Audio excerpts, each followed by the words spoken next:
Hi, it's Monday and I thought I'd try another of these video blogs. I wanted to talk a bit more about the non-league awards, but also the coverage. We had some great coverage in the non-league paper yesterday, and I think one of the things that people picked up on, I saw on the forum, I think, was that the news that Richard Jolly saying that he's only going to play for one more year and then retire.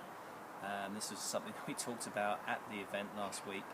And one thing I'll say about Joels is that he's a player who has always been very clear in his own mind what he wants. He's got a decent job, he's going to get married in January, and he's very clear about what he wants from football and outside of football. Now, we will talk, and I'm sure he's expecting us to talk throughout the season to try and get him to change his mind, and maybe we'll be successful, and maybe we won't.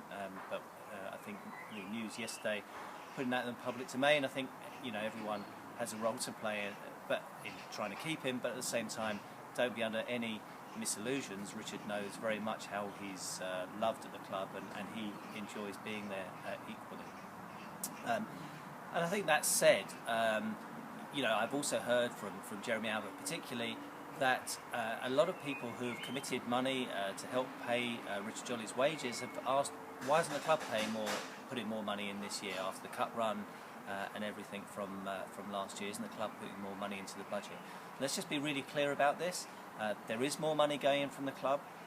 If we didn't have any supporter contributions this year, the budget would be the same as it was with the supporters' contributions of last year. So the club is putting in quite a sum of money more, but at the same time these additional supporter contributions mean that our budget as a total does go up on last year.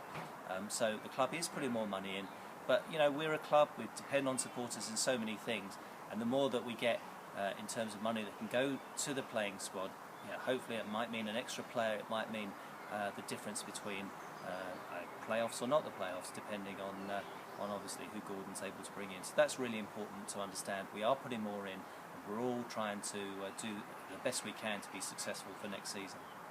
Final thoughts on last week. Obviously those who've seen the non-league paper or read the forum know what awards we won.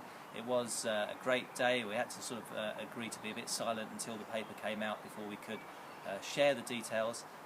But it's just great to see the recognition that Wealdstone got, and the company that we were keeping, and the fact that our club's name is up in lights, and that's where we want it to be. We've got a lot to do to keep it there, but we'll work very hard to achieve that.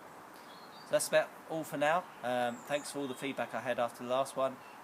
Please keep that coming, that's very helpful too. Cheers for now.